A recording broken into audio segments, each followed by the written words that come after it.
जय श्री राधे, जय श्री कृष्ण। सभी सुखी रहें, सभी आनंद रहें, धन जन से परिपूर्ण हो। चलते हैं हम लोग सुख की खोज की ओर। आपका और हमारा साथ है, दोनों चलेंगे, दोनों आपस में बातें करेंगे। अपने हृदय की आप भी मुझसे कहेंगे और मैं भी आपसे अपने हृदय की कहूँगा। जो हमारी यात्रा है वो सरलता से व्यतीत हो जाएगी। कोई भी द्वंद्व बीच में आता है तो उसे भी हम लोग मिलजुल करके पार कर लेंगे, क्योंकि ये ऐसी यात्रा है, इसमें हम सब लोग एकत्र होकर के हम हंसी खुशी यात्रा करें, हम धैर्य से कार्य करें, धैर्य से यात्रा करें। कहीं हम विचलित ना हो जाएं, कहीं हम थक ना जाएं, कहीं हम शंका के ग्रास ना बन जाएं, जिससे कि हमारी यात्रा अधूरी रह जाए। इसलिए हम आपस में बातें करते चलेंगे। बातें क्या होंगी भाई? बड़ी बड़ी बातें तो बड़े बड़े लोग करते हैं। हम देखते हैं बहुत लोग ब्रह्म ज्ञान की बातें करेंगे, जो हमारी समझ में कम आता है। बातें तो बहुत हुई, ब्रह्म ज्ञान की चर्चाएं हुई, सभी संस्थाओं के पास में आज ब्रह्म ज्ञान की बातें हैं। किसी भी संस्था को आप लोग उठा लीजिए, किसी भी संप्रदाय आदि को उठाइए, वहाँ ब्रह्म की बातें सबके पास में है। फिर नीचे आते हैं तो ज्ञान और तत्व ज्ञान की बातें हैं, और भी देखते हैं तो वैराग्य की बातें हैं। ये परंतु हमारी समझ से बाहर हो जाती हैं, हम नहीं समझ पाते, क्योंकि कुछ ऐसी पंक्तियां हैं, कुछ ऐसी पगडंडियां हैं जिन पे हम चलें तो चलने के लिए तो हमें मार्ग बता दिया जाता है कि आप लोग ऐसे निकल जाइए। परेशानी क्या है कि जिसने बताया उसे भी नहीं पता है कि ये मार्ग जा कहाँ रहा है, पहुंच कहाँ रहा है, किस स्थान तक जाएगा, क्योंकि वो कभी गया ही नहीं है वहां। क्योंकि वैराग्य का मार्ग ऐसा ही है, क्योंकि वैराग्य और राग दो चीज है। राग हमें संसार से जोड़ता है और वैराग्य हमें परमात्मा से जोड़ता है। परंतु हमने जब जब देखा है कि राग से जब जब अरुचि होगी, हमें इस संसार से अरुचि होगी, जब जब इससे घृणा होगी, जब जब हमें इस संसार में दुत्कार मिलेंगी, तो वो दूसरा जो प्रतिफल है, उसका जो निचोड़ है, वो स्वाभाविक ही वैराग्य है। वो ना तो कहीं से लिया जाता है और ना कहीं दिया जाता है। जैसे कोई कहने लगे कि छाया से तुम अलग हो जाओ, आप छाया में ना रहो। बिल्कुल, छाया बहुत बुरी बला है, अंधकार है, अज्ञानता है, दुख देने वाली है, पीड़ा देने वाली है, ये मिथ्या है, ये मिथ्या है, इस प्रकार की जो हम चर्चाएं सुनते हैं। जबकि हम छाया को कितना भी हम प्रयत्न करें, हम नहीं हटा सकते। छाया जिस समय हटेगी, छाया जिस समय हटेगी, उस समय हमें प्रकाश की खोज नहीं करनी।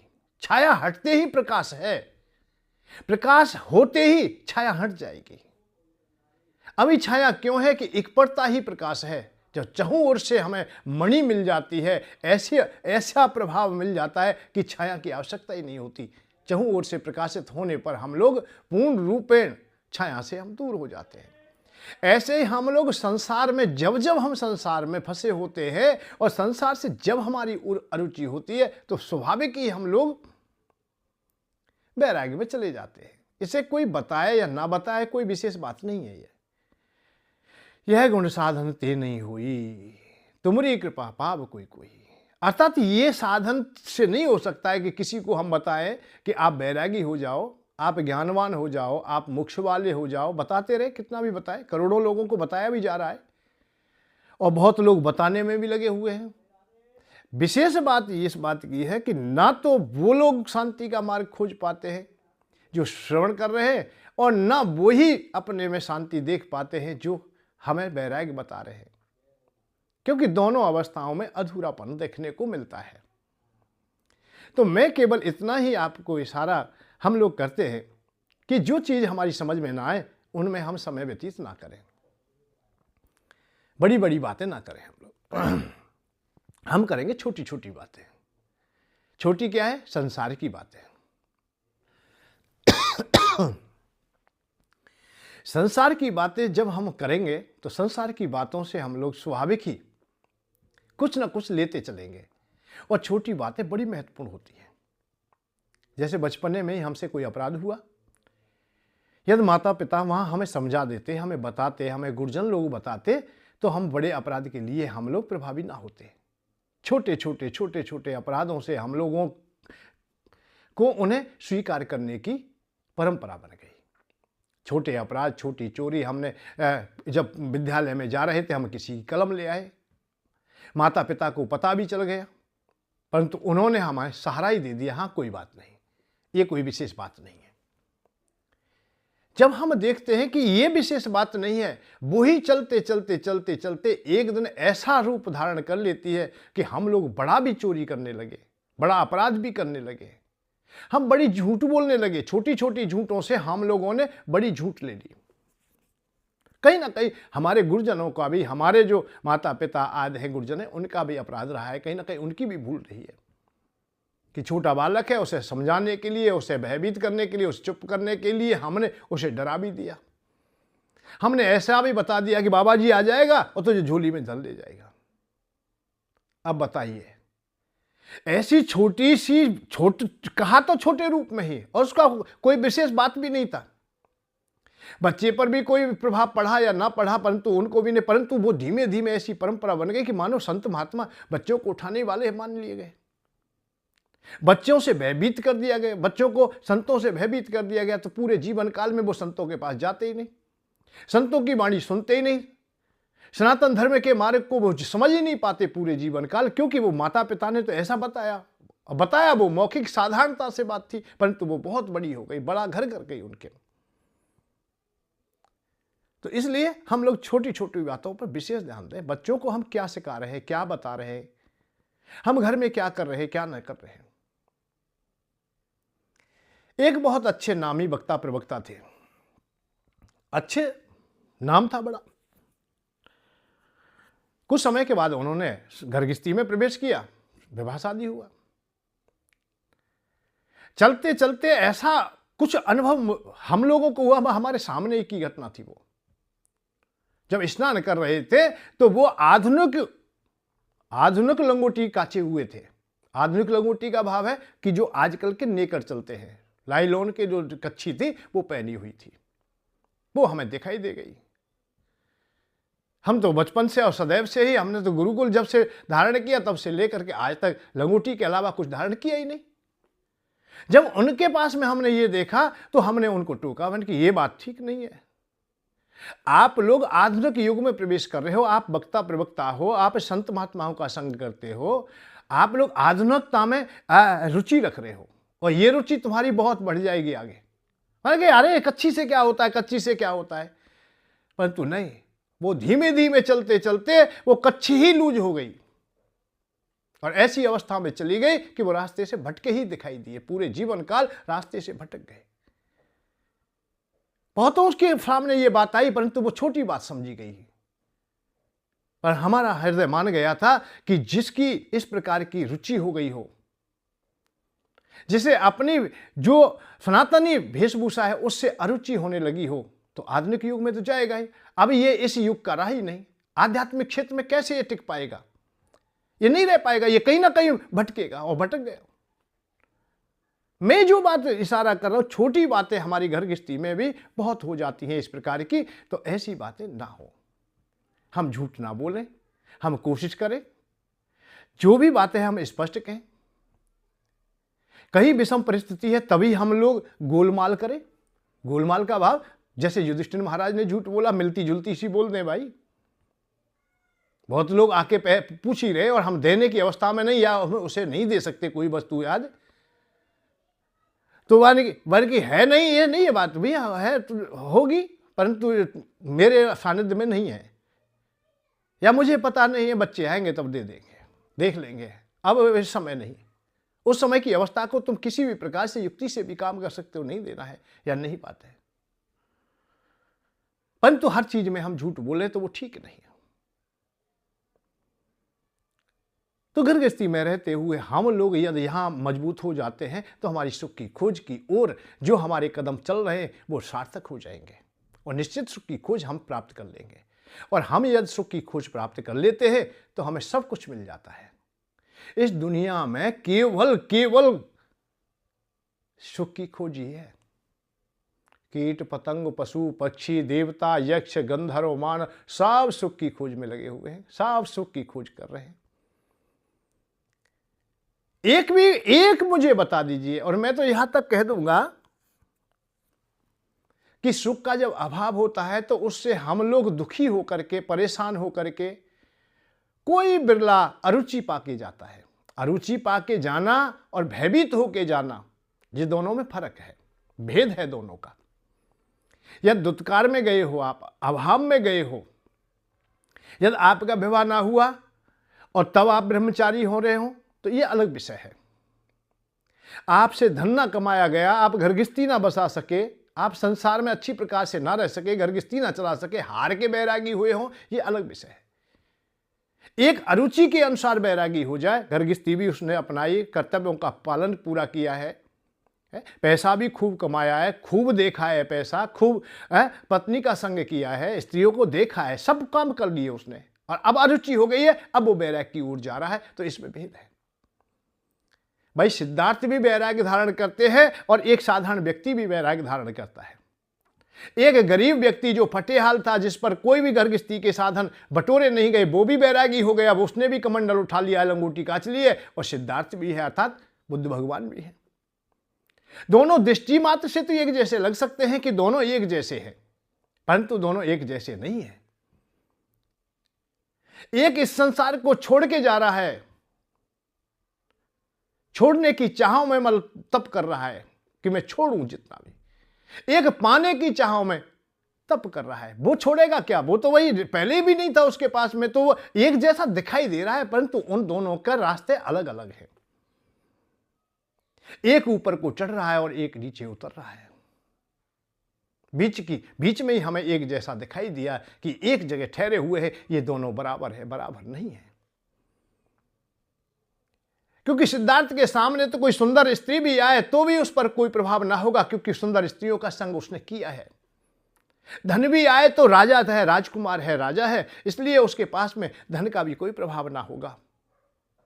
कोई पद की भी बात आए तो पद का भी कोई प्रभाव ना होगा, क्योंकि पद तो उन्हें पा लिया है, देखा है, सब कुछ देखा है, इसलिए वो बैरागी परम और पावन हो जाएगा।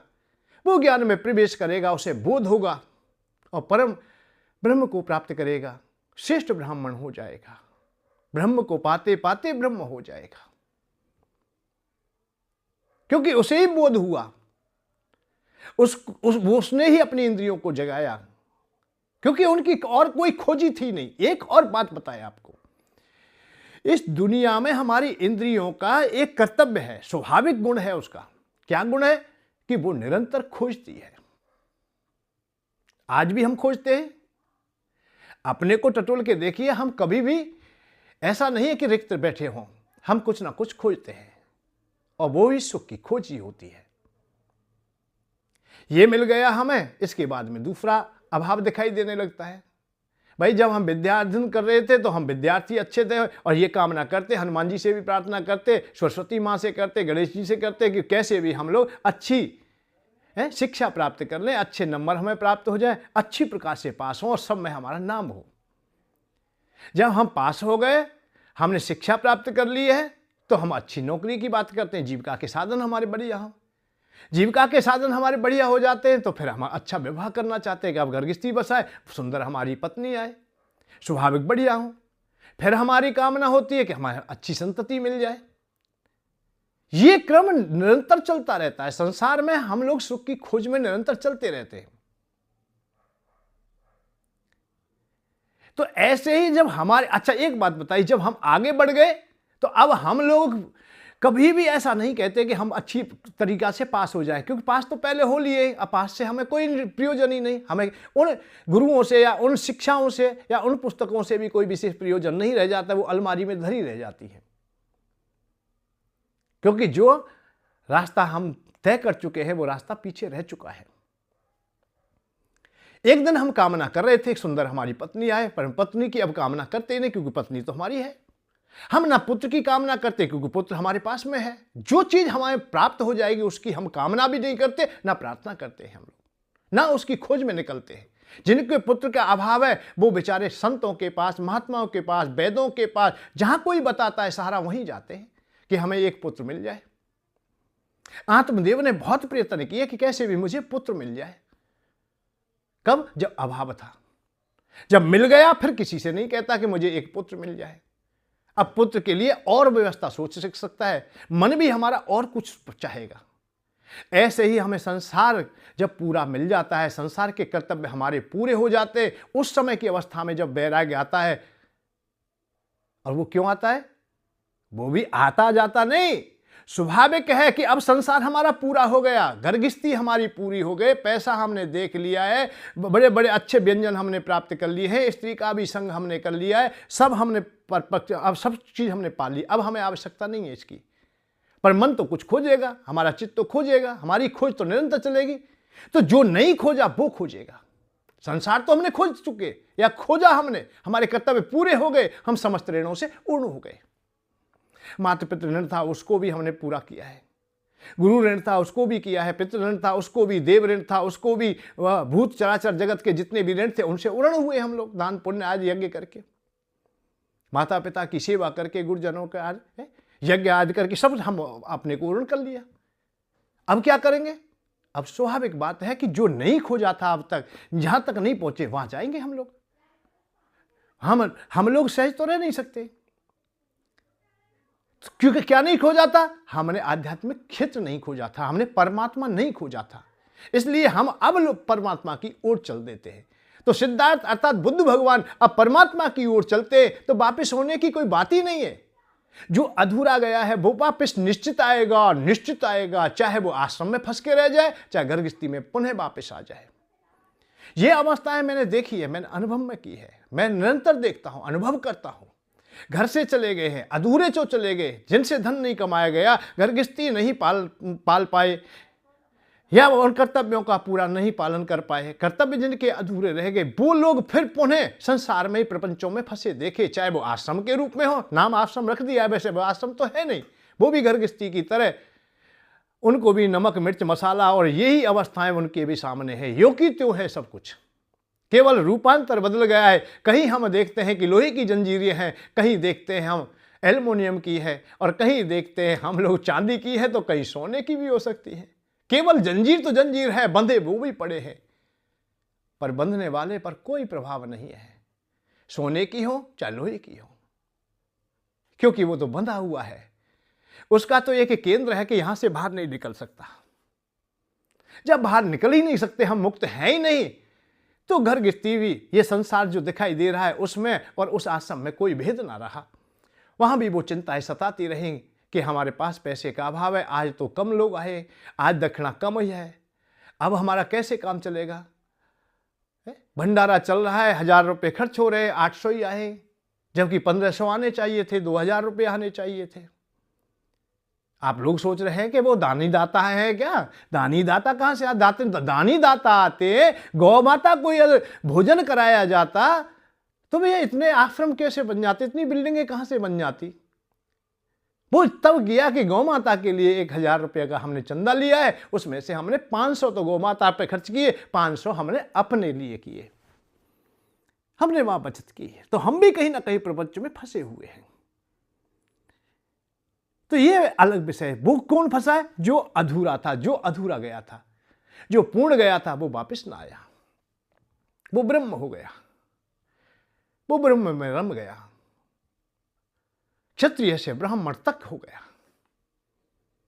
अब अधूरे हैं, वो कह रहे हैं कि भाई रूपरेखा तो हमारी भी सिद्धार्थ जैसी है, हमारी भी बुद्ध भगवान जैसी है, अरे खुपड़िया तो हमने भी मुड़वा ली है, लंगोटी तो हमारे पास में भी नहीं है, हमने भी त्याग दी। झूठ मूठ को त्यागी या सच में त्यागी? ये कृष्ण भगवान से यदि पूछा जाए, गीता में पूछा जाए, तो इन लोगों को कोई विशेष सम्मान नहीं दिया उन्होंने। भगवान तो अपनी वाणी से इनको ज्यादा नहीं कहते। अज्ञान ज्ञान में डूबा योगी ना करने पर करता है। ये अज्ञानी योगी बताए गए। जो हठ योगी होते हैं कि मैंने भी त्याग दिया है, परंतु अंतरात्मा से नहीं त्यागा, बाहर से त्याग दिया। कालनेमी की तरह बाहर से वाणी हमारी अच्छी हो गई, हमारी वेशभूषा, रूप, रंग सब कुछ अच्छा हो गया है। हमारी आडंबर बाहर आवरण जो बाहर का है वो भी अच्छा है, क्योंकि आश्रम बढ़िया है हमारा। हमारे पास में जो देखने की चीजें हैं वो अच्छी हैं। हमारी सरता बह रही है, हमारे पास में सरोवर है, हमारे पास में उपवन है, हमारे पास में अच्छी झोपड़ियाँ हैं, अच्छे आश्रम है, यज्ञ कुंड है, सब चीज़ें बाहर का आवरण बहुत अच्छा दिखाई दे रहा है, पर भीतर से नहीं। भीतर से वो सिद्धार्थ नहीं है, बाहर से ही अपने को बता रहे, होड़ कर रहे, बराबरी कर रहे हैं। इसलिए हमने बहुत देखा, एक बार बुद्ध भगवान जब समाधि से बाहर आते हैं तो उनके अनुयायी बहुत लोग थे, वो सामने बैठे हुए। उन्होंने भी जिज्ञासा रखी कि गुरुदेव जो भी परंपरा बताएंगे उसी पर हम चलेंगे, हम भी ब्राह्मण होंगे। विशेष करके बातें क्षत्रिय थे।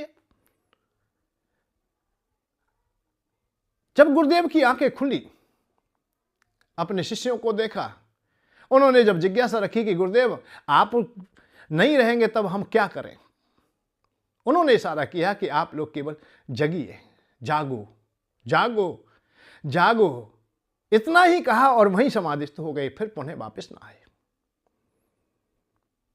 अब उनसे कहा तो जागने के लिए, अब जागने को विशेष करके समझ ना सके, अपने अपने मत के अनुसार अपने अपने मत और अपने अपने प्रभाव सामने रख दिए। जब जगने की बात कही थी, केवल इस दुनिया में हम लोगों को जगने का बात समझना ही तो है, हम जाग जाएं, केवल हम सत्य को समझ जाएं। हम सत्य से कोसों दूर होते हैं, फिर भी अपने को कहते हैं हम जगे हुए हैं। अब वो जागे तो कैसे जागे कि गुरुदेव सर पर बाल नहीं रखते थे तो हम भी नहीं रखेंगे, गुरुदेव की परंपराओं को हम पूर्ण करेंगे। उन्होंने वस्त्र त्याग दिए, हम भी त्यागेंगे। जैसा जैसा गुरुदेव को देखा था ऐसा ही ऐसा स्वयं ने अपना लिया। परिणाम यह हुआ कि शस्त्र को त्याग दिया। क्षत्रिय से स्वाभाविक ही उन्होंने विचार किया कि हम तो ब्राह्मण होकर ही रहेंगे। अब शस्त्र त्यागे पर ब्राह्मण ना हो सके, क्योंकि उन्होंने परंपरा बनाई थी। उन्होंने तो देख करके कोई नकल की थी, असल में नहीं था। भाई नकल में तो वो भी है जिसके पास में अभाव था, गर्गिस्ती में अभाव था, संसार में अभाव था, संसार के भोग भोग ना सका। वो भी तो सिद्धार्थ की बराबरी कर रहा था, वो भी तो बुद्ध भगवान की बराबरी कर रहा था। वेशभूषा तो ऐसी उसने भी बना ली थी, पर फर्क तो उनमें रहा, दोनों अलग अलग रहे। ऐसे ही वो उनकी भी केवल बाहरी आवरण तो इस प्रकार का बना लिया, परंतु अंतर आत्मा ब्राह्मण ना हो सकी, इसलिए बीच में ही रह गए। एक पंथ और प्रारंभ हो गया जो जैन के नाम से जाना जाता है। जनेंद्रियों को उन्होंने बस में करने का प्रयत्न किया। बात यही है कि हम लोग, हमारा जो चित्त है, हमारी बुद्धि है, वो निश्चित ही एक दिन शांति की खोज को जाएगी और पाएगी। पर कब जाएगी? जब हम संसार को समझ लें, पहले संसार को जान लें। संसार को छोड़ने की भी बात नहीं होती कि छोड़ के जाएंगे कहां भाई? जल में जाए तो वहां भी परेशानी है, वहां भी विषय है, पूरे विषय हैं।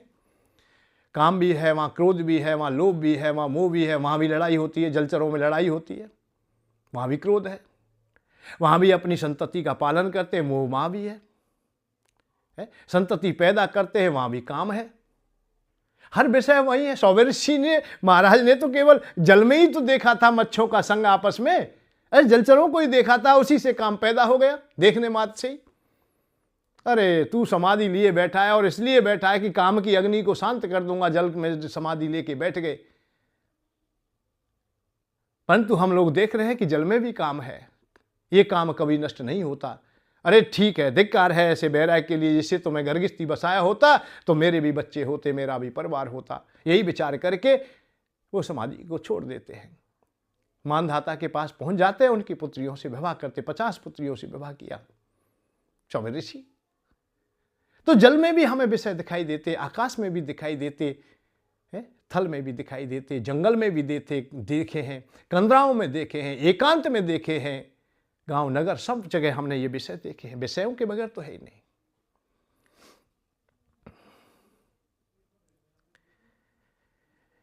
यह जंगल जाने से, बन जाने से, बन जाने से शांति मिल जाती, स्वर्ग मिल जाता, या हमें वैराग्य मिल जाता। जंगली कबूतर तर जाता, मीन क्यों मरती गंगा में, बनवासी ब्रज भी तर जाता। मीन क्यों मरती गंगा में, बनवासी ब्रज भी तर जाता। हम तरेंगे कहां? जहां हैं हम लोग, जिस जगह है। भगवान कृष्ण यही बात कहते, तुम जहां हो वही। अज्ञान ज्ञान में डूबा योगी, ना करने पर करता है, करता रहता कर्म योगी, करता हुआ ना करता है। अज्ञान ज्ञान में जो डूब जाता है, जैसे हठ योग के द्वारा हमने मौन तो धारण कर लिया, हमने मुंह तो बंद कर लिया, अपना शब्द तो रोक लिए, पर अंतरात्मा को ना रोक सके, अपनी जिज्ञासा इच्छाओं को ना रोक सके। हम बताते रहे, बोलते रहे, हमें जो चाहिए वो ही हम संसार के सामने रखते रहे। हमें भूख लगी, हमें दूध चाहिए, हम दूधाहारी हैं, हम दूध चाहिए, हम फलाहारी है, फल चाहिए। यह समझ में ना आया तो उनको गाली भी दिया, और हमने पेन से लिख के भी दिया। जितना हमें बोलना था उससे कई गुना हमने बोला, और अपनी बुद्धि को भी हमने भ्रमित किया। परंतु हम तो मौनी हैं, हम तो मौनी बाबा हैं। इसको हमने, हमारी गीता जी ने, अथा माधव ने अज्ञान योग कहा। ये अज्ञानी लोग हैं। हठ योग और करता रहता कर्मयोगी, करता हुआ न करता है। कर्मी योगी ऐसा है, कर्मी योग ऐसा है कि संसार के कार्यों को भी करते हुए उसके बंधन में नहीं बंधता। वही शिक्षा भगवान कृष्ण अर्जुन को दे रहे, तेरा जो कर्म है वो से कर, कर्म में लिप्त ना हो, कर्म को स्वाभाविक गुण बना ले, और वो हमारी क्रिया है स्वाभाविक। अग्नि का स्वाभाविक गुण है कि वो जलाती है, तपन देती है। जल का स्वाभाविक गुण है कि वो गीला करता है। गीला किसी को करे तो जल पर कोई अपराध नहीं सिद्ध होता है कि जल ने गीला कर दिया है, जल को मारिए या सजा दीजिए। वायु सुखाने का धर्म रखती है तो वो सुखाएगी। सूर्य भगवान तेज का रखते हैं तो तेज देंगे। सूर्य भगवान जब जब तुम्हारे सामने आएंगे तुम प्रकाशित हो जाओगे, अंधकार मिट जाएगा। अब उनसे लड़ाई करने लगे कि तुमने प्रकाशित क्यों किया। प्रकाशित नहीं होना चाहिए था सूर्य को, यह सूर्य का स्वाभाविक गुण है। सूर्य से यह कहने लगे कि अंधकार पैदा कर दे तो वो पैदा नहीं कर सकता, वहां वो असहाय हो जाएगा, हताश हो जाएगा। ऐसे ही हमारे भी कर्तव्यों में या कर्म करने में स्वाभाविक गुण होते हैं। स्वाभाविक गुण को करते हुए आप लोग पाप में लिप्त नहीं होंगे। यही वर्णों की व्याख्या वेदों में बताई गई, शास्त्रों में बताई गई, समाज के सामने भी रखी गई। उन स्वाभाविक गुणों के कारण हम लोग युगों पर युग व्यतीत कर गए। अपने अपने स्वाभाविक गुणों में हम लोग परिणित रहे, उन स्वाभाविक गुणों को अपने करते रहे। ब्राह्मण अपने कर्म को करता रहे, क्षत्रिय अपने कर्म को करता रहे, वैश्य अपने कर्म को करे, सेवक अपने कर्म को करे। फल तनख्वाह सबको बराबर मिलेगी, तनख्वाह सबको बराबर मिलेगी। यह भगवान ने निश्चित रूप से पहले ही कह दिया। भाई ऐसा नहीं कि ड्राइवर गाड़ी चला रहा है उसे ज्यादा मिले या कंडक्टर को कम मिले, यह कह दिया दोनों को बराबर मिलेगा। दोनों को जो जो पगार मिलेगी वो बराबर मिलेगी। जो फल ब्राह्मण को एक योग करने से, साधनाएं करने से प्राप्त होगा, वो क्षत्रिय को समुचित व्यवस्था करके दंड की प्रणाली को अपनाते हुए, न्याय करते हुए शासन करता है तो वही गति उसको प्राप्त होगी। वैसे अपने कृषि और वाणिज्य और गौ का पालन करते हुए न्यायपूर्वक सही प्रकार से कार्य करता है, अन्न आदि का संचय करके सबको भरपेट भोजन देता है, तो उसको भी वही सिद्धियां प्राप्त होंगी। सेवक को भी वही सिद्धियां प्राप्त होंगी। कोई सेवक वो उस फल से कोई वंचित नहीं है।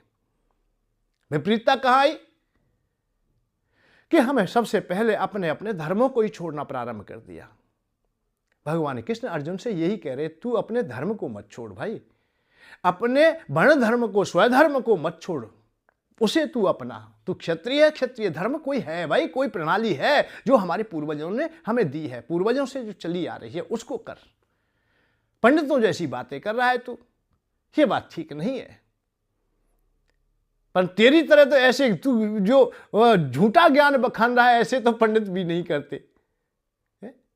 इसलिए अपने स्वधर्म को अपना। स्वधर्म की बात कही, जो स्वधर्म को अपनाता है वो कर्मों के बंधन में बनता ही नहीं। यहां ये बात है, विशेष करके सहज हो जाता है।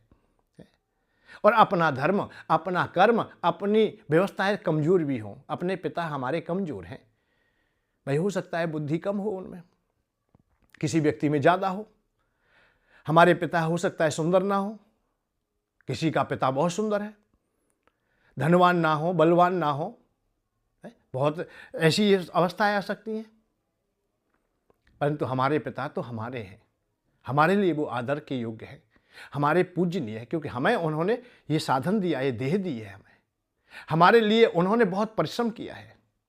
स्वधर्म निधनम चा परा धर्म भया भया, ये भगवान कृष्ण ने कहा। स्वधर्म, अपना धर्म, अपनी जो वर्ण व्यवस्था है वो यदि कमजोर भी है, यदि महसूस होता है, तुम्हें ऐसा लगता है कि ये निंदनीय है या कमजोर है, तो भी दूसरे की तुम्हें भय उत्पन्न करने वाली है, दूसरी जगह सम्मान नहीं मिलेगा। और आपको कबू देख लेना, आप गांव को छोड़ के चले जाते हो, नगर को छोड़ के चले जाते हो, बड़े शहर में चले जाते हो, बड़ी कॉलोनी में चले जाते हो, वहाँ ऐसे जाके बसते हो, चाहे खूब पैसे वाले हो, जैसे पराए हो, कोई किसी से बात नहीं करता, वहाँ कोई प्रेम के संबंध ही नहीं होते, वहाँ अर्थ के संबंध है। कहीं कोई जुड़ेगा तो अर्थ का संबंध जुड़ेगा, प्रेम का संबंध तो होगा नहीं। गांव में, नगर में, जन्मभूमि में रहते हो आप लोग, तो जैसी भी अवस्था है ऐसा ही पूरा गांव तुम्हें स्वीकार कर लेता है और सब लोग हिल मिल करके जीवन जीते हैं।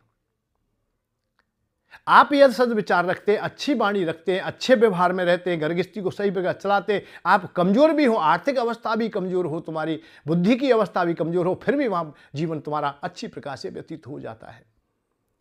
तो दूसरा है। बहुत लोग दूसरे वर्ण को अपनाना चाहते हैं, दूसरे धर्म को अपनाना चाहते हैं, दूसरे मत या पंथ को अपनाना चाहते हैं। अरे वहां पहले से लोग बैठे, तुम्हारा क्या सम्मान करेंगे वो? है?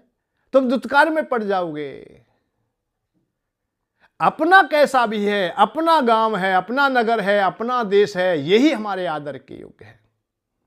अपना पिता कैसा भी क्यों नहीं है, अरे दूसरे को हम क्यों पिता बनाएं? हम अपनी मां की मर्यादाओं को क्यों तोड़ दें? हम अपने हाथों से अपनी मां के लिए हम अपमानित कर दें कि हमने पिता दूसरा बना लिया है, हमने दूसरा पिता कर लिया है। हम नहीं इस पिता को नहीं मानते क्योंकि ये काला है, ये निर्धन है, ये अज्ञानी है, ये कुरूप है। ऐसे ही देखे हमने, जो मत भ्रम हो चुके हैं, जिनकी बुद्धि स्थिर नहीं है, वो इन कामों को करने के लिए तैयार हो जाते हैं। ये अच्छी बात नहीं। कितने लोग हैं कि सनातन धर्म में क्या है, सनातन धर्म में क्या है, हिंदू धर्म तो बिल्कुल बेकार है भाई। अरे देखो अमुक धर्म में कैसा आनंद है, कैसा है वहां, जबकि इस दुनिया में, चराचर जगत में, चाहे लाखों व्यक्ति सामने बैठ जाइए और सत्संग कर लीजिए, अपनी अपनी बात कहिए, सनातन धर्म जैसा कोई धर्म है ही नहीं। धर्म है तो सनातन धर्म है, ये तो केवल पार्टी मात्र है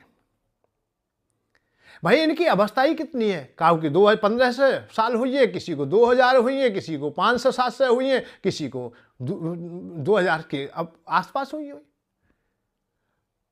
पूरे चराचर जगत में केवल सनातन धर्म ही पहले से है और यह सदैव रहता है, क्योंकि सनातन जो शब्द है वो सनातन है। सनातन का भाव है कि जो पहले भी था और जब तक ये सृष्टि क्रम चलेगा तब तक भी रहेगा। हम रहें या ना रहें, ये दुनिया रहे ना, सनातन रहेगा। सनातन सूर्य भगवान है, सनातन चंद्रमा है, सनातन जो सनातन है, जो सदैव रहने वाली गतियां हैं, उनको सनातन कहते हैं और उनके ही अनुयायी हम लोग हैं।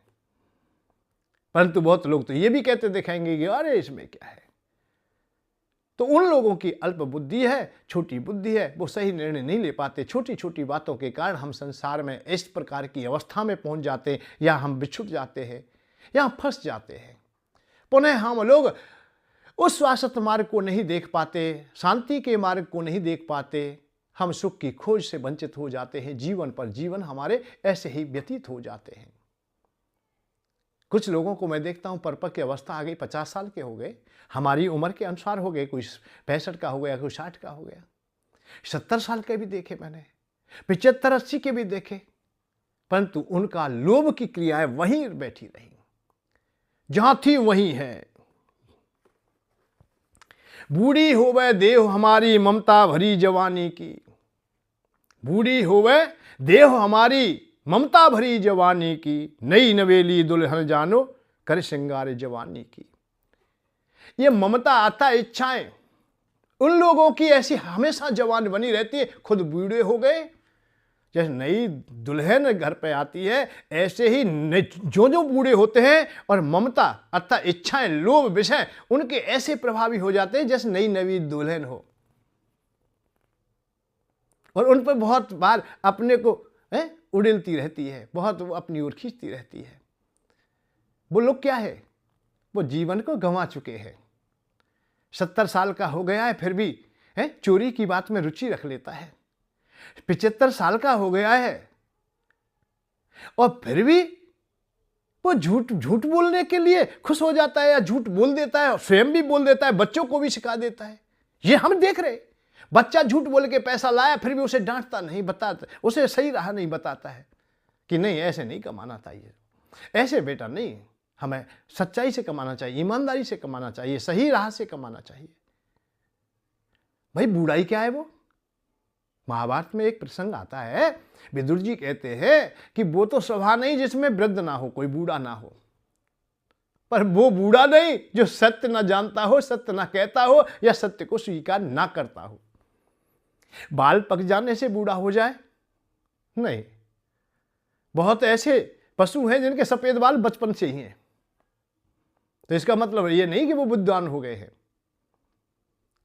आयु अवस्था बड़ी हो जाए तो ये तो किन की हो जाए, कछुओं की भी हो जाती है, जानवरों की, पक्षियों की भी हो जाती है, तो इसका आधार ये नहीं आयु से बड़े हो गए, नहीं, ज्ञान बुद्धि ही उनका श्रेय देती है। सही निर्णायक क्रियाएं आए। हम वृद्ध अवस्था की ओर जा रहे हैं, हम 50 साल के हो गए, भाई अब तक हमने जो कुछ किया है, परंतु अब हम मिथ्याचारण से दूर रहेंगे। हम 60 के हो गए हैं, 60 कब होंगे? जब हम संसार की ओर ही हम इसी प्रकार से हम दृष्टि जमाए रखेंगे, हम आध्यात्मिक क्षेत्र की ओर ना आएंगे तो हम 60 ही रहेंगे। 60 का मतलब ही 60 है,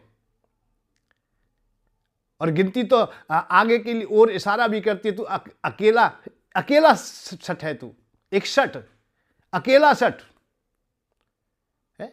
71 की गिनती आते आते तो ये बात कहता है, हमारा समाज कहता है, सनातन धर्म कहता है, अरे अकेला ही तरने की विचार कर, तू ये मत करे पत्नी चलेगी, पुत्र चलेंगे, या ये व्यवस्था हो, ये व्यवस्था हो। 70 का हो गया, 71 का, 71 अकेला ही तरने की बात कर। अब झूठ छल कपट को छोड़ दे। परंतु 70 की अवस्था पार करने के बाद भी झूठ छल कपट नहीं छोड़ रहा है, इसका मतलब है कि ये बहुत अधूरा रहा, इसका जीवन व्यर्थ चला गया, इसने जीवन में धन भी नहीं पाया, इन्होंने अच्छी प्रकार के भोग नहीं पाए, भोजन नहीं पाए, इन्होंने सम्मान नहीं पाया, मान नहीं पाया। यदि पा गया होता तो विश्राम हो गया होता, ये तो बहुत अधूरा रह गया। भाई चलते चलते इतनी अवस्था आते आते भी हम लोग संसार के भोगों से संतुष्ट ना हुए तो हमारा जीवन व्यर्थ चला गया है। इसे आप ही नोट कर लीजिए, इसे किसी को बताने की आवश्यकता नहीं है। अब तुम हजारों सत्संग सुने, वैरागी ज्ञानियों की बात सुने, कोई फर्क नहीं पड़ेगा, कुछ भी नहीं, सब मिथ्या है, क्योंकि तुमने जीवन को संभाला नहीं, संतुष्ट नहीं हुए थे। संतुष्ट क्यों नहीं हुए? अधूरे रहे थे। पूरा भोजन होता संतुष्ट हो जाते हैं, पूरे संसार के भोग तुम्हें प्राप्त होते हो जाते हैं, तुम संतुष्ट ना हुए क्योंकि अधूरे थे। जहां जहां अधूरापन रहेगा वो वापस संसार में पुनः आता रहेगा। ऐसी ही हमारी मति होगी, और जैसी मति होगी ऐसी हमारी गति होगी। किंवदंती सत्या मति सा गति भवेत। ये किंवदंती सत्य है, जैसी मति होगी ऐसी गति होगी। ये तृष्णा तो बुढ़ापे में बहुत बढ़ती है, और तृष्णा को ही हमें कम करना होता है। कम किससे करते हैं? इसे खुराक दे करके। जब हमारा विवाह हो गया तो फिर हम किसी पंडित के पास गए ही नहीं भाई कि हमारा विवाह हो जाए, हमें ऐसी कन्या मिल जाए, ऐसी स्त्री मिल जाए हमें, है? कोई कहता है तृष्णा नहीं भूलती, भुजती क्यों नहीं है भाई? भुजती है।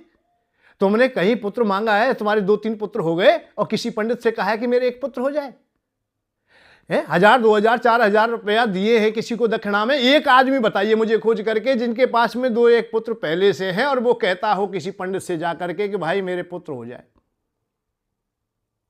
क्यों नहीं कहता है? क्योंकि उसके पास पुत्र है। अच्छा, पुत्र कौन खोज रहा है? जो उसके पास अभाव है। पत्नी कौन खोज रहा है? जिसके पास अभाव है। पैसा कौन खोज रहा है? जिसके पास अभाव है। जब अभाव रहा है तो ये ना कहें ये आज। एक बात और महत्वपूर्ण बताएं, ये सोचते हो आप लोग, नहीं भाई तृष्णा तो बुझती नहीं, नहीं, तृष्णा तो पाती भी नहीं, लोभ तो पाता भी नहीं, काम पाता ही नहीं, क्रोध पाता ही नहीं। ये सब विषय बूढ़े होते हैं, सब विषय बूढ़े होते हैं। परंतु बूढ़े तब होंगे जब मिल जाएंगे, मिले नहीं, अधूरे रहे तो नहीं। यदि किसी का विवाह ना हुआ तो अंतिम समय तक भी, जब तक मरेगा, जब तक विवाह खोजता रहेगा। उन माता पिता को पूछिए जिनकी संतति नहीं है, जो संतान नहीं प्राप्त कर पाते, चाहे गोद ले लें चाहे कुछ, परंतु उनकी जो इच्छा है, अपनी निज संतान की इच्छा है, वो कामनाएं थी, वो कभी भी किसी भी अवस्था में उनकी रिक्त ना हुई, खत्म ना हुई। हमेशा सोचते रहे। आज भी तुम्हारे अड़ोस पड़ोस में हो तो उनको भी पूछ लेना। जब जब कहीं पड़ोसी के घर में खुशियां होंगी, जब जब किसी के जहां विवाह शादी का अवसर आएगा, तभी उन्हें अपने अतीत को खोजने का अवसर मिल जाएगा। अर्थात अपने को खोजने लगेंगे कि मेरे भी एक संतान होती। रड़ुआ 60 साल का हो जाए, 70 का हो जाए, जब कहीं शहनाई बजेंगी तभी उसके हृदय में ये बात कहीं ना कहीं, चाहे थोड़ी देर के लिए आएगी बात कि मेरा भी विवाह हुआ होता, मेरी भी एक घरगृहस्थी होती। मैं तो यहां तक कहता हूं चाहे बाबा जी क्यों ना हो गया हो, फिर भी कहीं ना कहीं वो कुश्ती रहेगी। और कुछ नहीं तो स्रोत से अप्सरा तो फिर आ ही जाएंगी। अंत में कहीं ना कहीं से उनके पास अप्सरा तो आ ही जाती है, क्योंकि मन की तरंगें हैं, वो कभी खत्म नहीं हो पा रही। कब होती? जब मिल जाते। जैसे भोजन के उपरांत भूख मिट जाती, ऐसे ही विषय बिल्कुल शांत होते, निश्चित होंगे। तो सुख की खोज हमें यही सिखाती है। हमें जो मिला है उसी में हम लोग छक जाते हैं, परंतु असंतोष जिनके होते हैं, जिनके पास में विषयों में अंधापन होता है, जिनके विषय अनुकूल नहीं होते। एक दिन और बताया कि विषय जिनके अनुकूल नहीं है, जो अंधे हैं विषयों में, क्रोधांध है, कोई लोभांध है, कोई कामांध है, कोई मोहांध है, ये अंधे व्यक्ति है, उनको कभी शांति नहीं मिलती। शांति उसको मिलेगी जो विषयों को अच्छी प्रकार से उपयोग करेगा, सदुपयोग करेगा, और दुरुपयोग में करेगा तो उनको कभी शांति ना मिलेगी। तो जैसी मति हमारी बनती चली जाएगी, जैसा हम अर्जित करेंगे, तो इसलिए हम छोटी छोटी बातों को समाज में निश्चित रूप से देखें। हम बच्चों को क्या बता रहे हैं, उनके सामने हम क्या कर रहे हैं। हम बच्चों के सामने बीड़ी पी रहे हैं, हम बच्चों के सामने शराब पी रहे हैं, हम बच्चों से कामना करें कि वो बहुत अच्छे होंगे। नहीं, हमारी अपराध है। हम पिताजी कहे जा रहे हैं, पिताजी थोड़ी है जब हम बीड़ी बच्चों के सामने पी रहे हैं। हम लोग बच्चों के सामने शराब पी रहे हैं, मदरा पान कर रहे हैं, हम जुआ खेल रहे हैं, सट्टा खेल रहे हैं। हम लोग बच्चों को पता है हमारा पिता सट्टा खेलता है, हमारा पिता जुआ खेलता है, हमारा पिता शराब पीता है, हमारा पिता ठगी करता है, हमारा पिता चोरी करता है, जब बच्चों को पता है। और कल कहते हैं कि एक पुत्र ने पिता को मार दिया, वो पिताजी थे ही नहीं। अरे पिताजी कहां थे? वो पिताजी ऐसे पिताजी होते तो ये प्रकृति की गौणिकता है। कीट पतंग पशु पक्षी जितनी भी योनियां हैं, अरे तुम ते बड़े बड़े पिताजी तो वो है, एक एक पिताजी ऐसा है कि उनके हजार हजार बच्चे, मच्छर भी तुमसे ज्यादा है, तुमसे बड़ा मच्छर भी पिताजी हो गया है। शुगर भी तुमसे ज्यादा बड़ा पिताजी हो गया कि उसके तो 12-12 बच्चे एक एक साथ हो रहे हैं, और ज्यादा भी हो रहे होंगे। ऐसी ऐसी योनि है जिनके बहुत बहुत बच्चे एक एक बार में ही होते हैं, और वो भी महीना 2 महीना 6 महीना में दोबारा, फिर साल में कई कई बार बच्चे हो जाते हैं। टिड्डी की तरह टिड्डी बढ़ती है, जैसे तुम देखते होंगे पिया छोड़ते थे। तो वे भी पिताजी हैं। पिताजी की बात करते तो पिताजी तो वो भी है। पिताजी तब हो आप लोग जब पिता लायक हों, परम पिता से जुड़े हों, शिष्टाचार व्यवहार मानवता से जुड़े हों। आप लोग ठीक ठाक है तो पिताजी है, निकाय के पिताजी है। हमारी डायरी में तो कोई पिताजी ऐसा नहीं है भैया। शास्त्रों ने भी कहा है कि दुष्ट पिता हो छोड़ दीजिए, दुष्ट भाई हो छोड़ दीजिए, दुष्ट नारी हो छोड़ दीजिए, दुष्ट भाई हो छोड़ दीजिए। ये शास्त्रों को पढ़िए भाई, सही तरीका से पढ़िए। एक ही बात पढ़ ली है बस कि रामायण पढ़िए भाई। राम और लक्ष्मण भैया, इनमें भाई भाई में बड़ा प्रेम था। रामायण हमें ये सिखाती है। क्यों रामायण पढ़ी नहीं है क्या? राम ने ही छोटे भाई का त्यागन किया, लक्ष्मण को घर से बाहर निकाल दिया जब आज्ञा का पालन नहीं किया, यदि विपरीत कोई हो जाता है तो।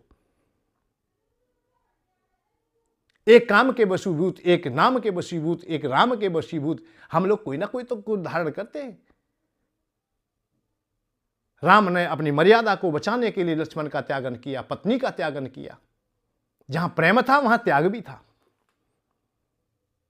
एक रावण है जो काम के वशीभूत होकर के अपने भाई का त्यागन करता है। या ये कहिए कि दुष्टता बड़ा भाई धारण कर लेता है, अराजकता धारण कर लेता है, रास्ते से भटक जाता है, तो छोटे भाई को उसे छोड़ देना चाहिए, वो भाई नहीं। नहीं, कोई भाई नहीं। भाई का क्या मतलब, ऐसे भाई तो बहुत पैदा हो रहे हैं। ऐसे पिताजी नहीं हो चाहिए। पिताजी वो जो पिता होने के, जिस पिता को अपनी संतति होने के बाद में संकोच ना होता हो कि तू विषयी है अपने पुत्रों को सही राह पे लाने के लिए, अब तू अब अपने को सुधार दे। मैं अपनी आप बीती घटना बताऊंगा, बहुत पुरानी बातें हैं। मैं घर गृहस्थी में साधारणता से रहता, कोई विशेष, हाँ, परंतु कुछ भक्ति भाव पूर्व जन्म के संस्कार हैं, वो मैं बता नहीं सकता हूं। कुछ संबंध है ऐसे जो पूर्व जन्म से जुड़े होते हैं। हनुमान जी के अलावा मेरे हृदय में कोई भी वास नहीं कर पाता। वो स्वाभाविक गुण था, उसे मैं कोई किसी प्रयोजन से वैसे नहीं कह रहा हूं, परंतु संसार के कार्य करता था। खेती करनी है, व्यापार करना है, पिता के साथ में करना, भाइयों के साथ में करता है, वैसे ही करता। ना मैं कोई कथा कहता, ना कोई मैं आचार्यगिरी करता, परंतु धार्मिक अध्ययन ही बहुत अपनी रुचि रखता मैं। हमारे परिवार में हमारे भाई लोग भी थे, बड़ा नाम उनका, बड़े बड़े बात। एक शिष्य, एक व्यक्ति उन्हें गुरु बनाने के लिए आया, परंतु मुझसे बहुत प्रेम करते थे, पहले से ही प्रेम करते, पास बैठते, सत्संग होता था। ये मेरा स्वाभाविक ही गुण बन गया, या तो मुझे सत्संग सुना दीजिए या मुझसे सुन लीजिए, क्योंकि हम व्यर्थ की बात क्यों करें भाई, अच्छी अच्छी बात करेंगे। शास्त्रों में रुचि रखी थी, तो उन्होंने ना जाने क्यों देव योग से ही उन महागुरु को गुरु ना बना करके जो सामग्री लाए मेरे चरणों में डाल दी, और मैं लथपथ पसीना से, और वैसा ही साधारण वस्त्रावली, कोई विशेष बात नहीं, ना कोई मेरी ऐसा कि मैं कोई संत हूं या महात्मा हूं, कि आचार्यगिरी कर रहा हूं या कोई पंडित, साधारण ब्राह्मण। उन्होंने हाथ जोड़ के कहा कि जबकि मुझसे वर्तमान में उनकी अवस्था कम से कम 20-25 साल ऊपर थी, उन्होंने मुझे गुरु के रूप में स्वीकार कर लिया। मैंने बहुत इनकार किया, बहुत रोया फिपया, पर वो नहीं माने। भाई नहीं, मुझे सच्चा गुरु आज मिला है, मैं नहीं छोड़ने वाला। मेरी आंखों में आंसू, और वो भी रोता।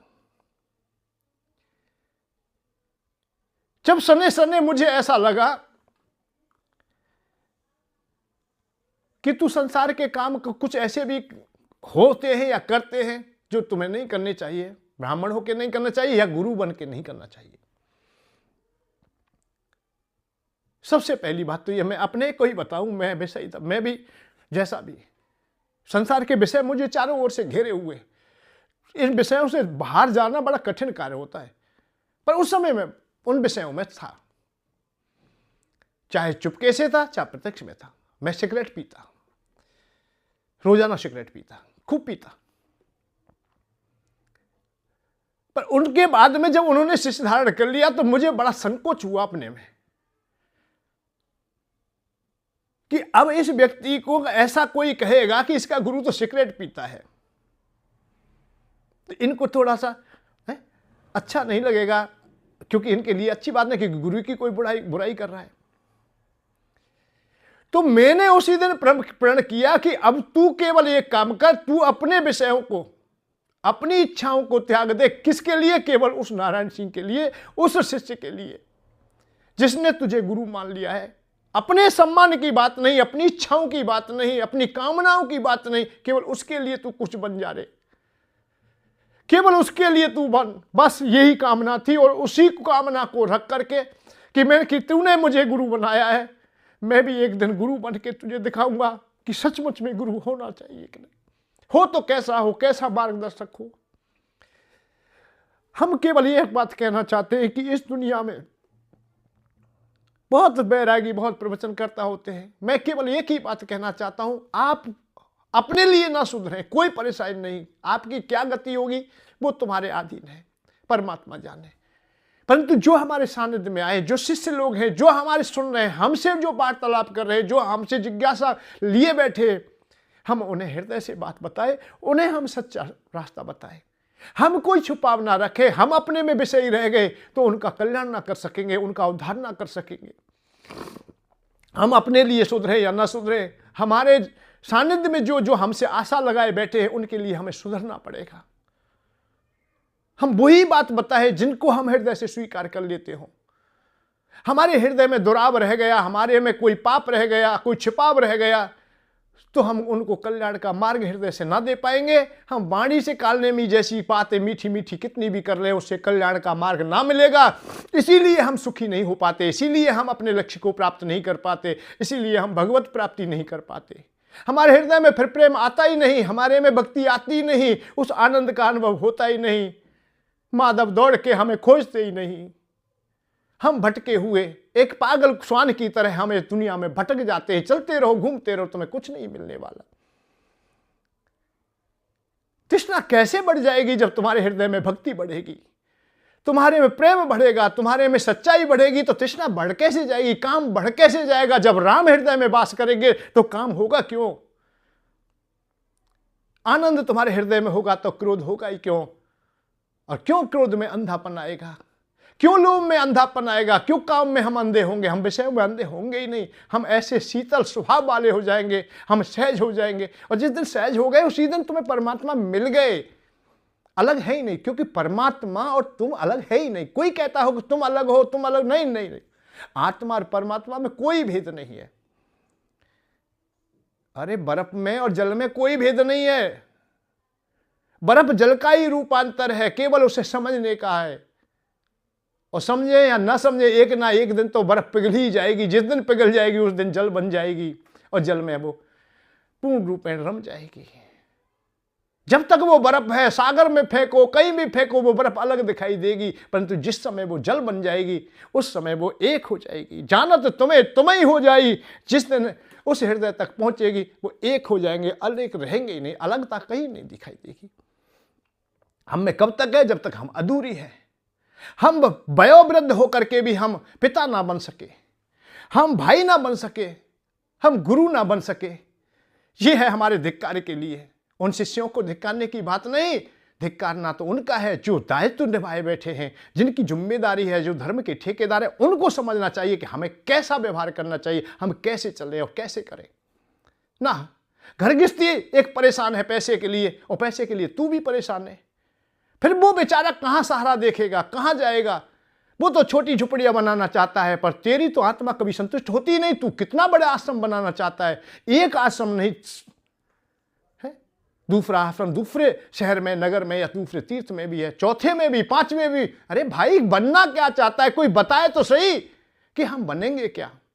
सनातन धर्म को विपरीत दिशा में ना ले जाना चाहिए। हमें सनातन धर्म को मजबूत करना चाहिए। हमें शास्त्र और शस्त्र का ज्ञान देना चाहिए। मलेच्छों की बढ़वार है, हमारी भक्ति कम होती जा रही है तो शक्ति भी कम हो रही है। और शक्ति जब कम होगी तो हमें कोई भी कुछ भी लूट लेगा। हमें जब शक्ति होगी, भक्ति होगी, प्रेम होगा, तभी तो हम अपने को सुरक्षित रख सकेंगे। हम कर्तव्यों के पालन करेंगे। उस समय हमें कर्तव्य का पालन कर अपने सामने दिखाई देगा तो कहीं भी भय ना होगा।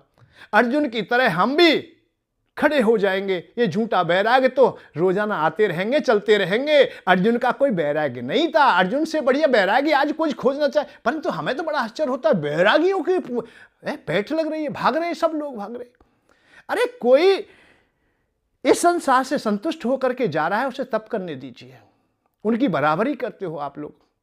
बहुत बहुत संत हैं, ऐसा नहीं कि संत नहीं। संत ना रहेंगे तो दुनिया ना रहेगी, बैरागी ना रहेंगे तो दुनिया ना रहेगी, ज्ञानी ना होंगे तो दुनिया ना होगी। यह भी अटल सत्य है। पर परम ज्ञानियों का संग या उनका प्रभाव इन ठगों ने, कालनेमियों ने भ्रमित कर दिया है। बस फर्क इतना ही है, इतना ही है, और कोई ज्यादा नहीं है। नहीं, सदैव रहेंगे। जो अधूरा है वो चिल्लाता है। हनुमान जी को देख करके कालनेमी दूर से ही चिल्ला रहा था, झालरा दे दे करके बुला रहा था, आ जाओ आ जाओ आ जाओ, रामायण पढ़ो। कालनेमी दूर से ही चिल्ला रहा है, बता रहा है। और भक्त जो है उसे कुछ नहीं, मात्र स्वाभाविक ही पहुंच जाते हैं। खोजते खोजते आप पहुंच जाते हैं। हनुमान जी विभीषण जी के पास आप पहुंच गए, और कालनेमी पहले ही मार्ग में आप बैठा है, तैयारी की, यहां कर निकलेंगे, यहीं आ जाओ, यहां का ज्यादा ग्राहक जाते, यहां रहे, यहाँ अरे आश्रम अब मौके पे होने चाहिए कि यहाँ से ज़्यादा लोग जाते हैं, जहाँ चंदा ज़्यादा चढ़ाए।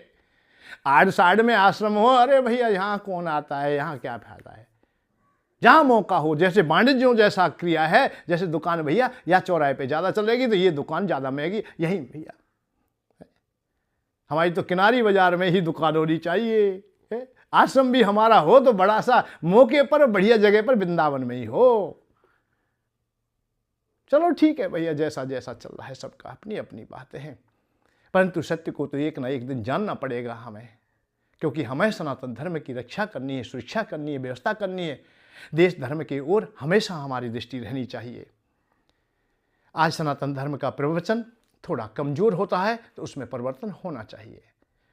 बस कमजोरी कोई विशेष नहीं है, केवल इतना ही है कि जो भीतर बातें हैं उन्हें बाहर नहीं आने देते, और जो बाहर है उन्हें बताने में लगे रहते हैं। बाहर बता रहे वो बात तो बढ़िया है, ऐसा नहीं कि खराब बात बता रहे हो, बहुत बढ़िया बात बता रहे, पर ऊपर ऊपर बता रहे। ऊपर ऊपर की बातें भाई ज़्यादा ठीक नहीं चलती, ज़्यादा दिन नहीं टिक पाती, उनका कोई सार नहीं निकल पाता है। बनावटी बातें होती हैं, उनका सार नहीं निकलता है। सार उन्हीं बातों का निकलता है जो हृदय की बात होती है। हृदय में क्योंकि पावनता होता है। तत्व ज्ञान की बात निकले तो तत्व से निकले, हृदय से निकले। हमें चाहिए नहीं ज्ञान, हम देने ले बैठ गए। हमें वैराग्य चाहिए नहीं, हम वैराग्य देने लगे। हमें मोक्ष चाहिए नहीं, हम मरना चाहते ही नहीं, हम तो अमर होना चाहते। और दुनिया में सब मर जाए पर हम ना मरे, हम बाबा जी ना मरे, क्योंकि हमें तो बड़ा आश्रम है, बड़ी कठिनाई से बनाया है, और अब तो आनंद आ रहा है, रोजाना यहाँ हलवा चलता है, और हम मर जाएंगे फिर कैसे काम चले। जो बैरागी है, जो ब्रह्मज्ञान की बात कर रहा है, वही नहीं मरना चाह रहा है। अच्छा, मरना तू नहीं चाह रहा है तो दूसरे को मोक्ष क्यों दे रहा है भाई? मोक्ष तो जब ही मरेगा जब मरेगा वो है। मोक्ष वैसे कैसे मिल जाएगा? फिर मोक्ष की बात करे ही मत। केवल फर्क इतना ही है, और कोई विशेष बात नहीं। बात तो बहुत बढ़िया है, क्योंकि ये बात तो शास्त्रों में कही गई है, गीता जी ने कही है, अष्टावक्र गीता ने कहा, अवधूत गीता ने कहा, सब ने कहा। ब्रह्म ज्ञान की बात तो ऐसी होती है जो रूखी जैसी होती है और बहुत आनंद में भी होती है। कभी समय होगा बताएंगे। अवधूत गीता तो किसी के लिए नमस्कार भी नहीं करती है, सभी किसी के लिए प्रणाम भी नहीं करती। अहो कश्य नमस्कारयामि अहम एक निरंजना। ये अवधूत गीता कहती है कि अहम एक निरंजना, मैं ही हूं, मैं किसी के लिए झुकूंगा भी नहीं, नमन भी नहीं करूंगा। ये तत्व यार परे में चले जाते हैं तो दो प्रकार के भाव उत्पन्न होते। इन पे भी चर्चा किस दिन होगी भाई। आपके साथ में हम जुड़ के हमें रास्ता पार हो जाता है, और हम तुम्हें विश्वास दिलाते, इस रास्ते पे चलते चलते एक दिन हमें आनंद निश्चित आएगा और हमारा जीवन सार्थक होगा। और एक लाभ की बात तो मैं चलते चलते बता रहा हूं, तुम्हें विश्वास के साथ बता रहा हूं, मेरे गुरु ने मुझे अनुभव दिया है, उससे बता रहा हूं कि हमारा जो जन्म सिद्ध अधिकार है मानव जीवन का, वो हमसे नहीं छिनेगा। ये मैंने बता दिया तुम्हें। आप साथ बने रहिए, हम देवता बने या ना बने, हम मोक्ष वाले हों या ना हों, परंतु हम पुनः मानव जीवन निश्चित पाएंगे, निश्चित हमें मिलेगा। ये हमारा जन्म सिद्ध अधिकार है, और इतना तो हम यात्रा तय कर ही लेंगे। बस इतना आप करके चले जाएंगे, और आगामी जीवन हमारा धन जन से परिपूर्णता प्राप्त होगी। घर गृहस्थी में रहेंगे तो अच्छे रहेंगे, हमारे पास बुद्धि भी होगी, विवेक भी होगा, साधन भी होंगे और साधनाएं भी होंगी। जय श्री राधे, जय श्री कृष्ण। कल फिर चलते हैं, हमारा साथ ना छोड़ें। हम कोशिश करेंगे और प्रयत्न करेंगे कि आपका साथ हम कभी ना छोड़ें। निरंतर हम आपसे संग बनाए रखें। मित्रवत हमारा तुम्हारा व्यवहार हो तो बहुत अच्छा रहेगा। मित्र सबसे अच्छा होता है, क्योंकि एक दूसरे की वो सुन लेते हैं, एक दूसरे की पीड़ा को समझ लेते हैं। इसलिए आप लोग मेरे मित्र हो जाइए, मित्रवत मुझसे व्यवहार कीजिए, अच्छा लगेगा। जय श्री राधे, जय श्री कृष्ण। सभी सुखी रहे, सभी आनंद में रहे।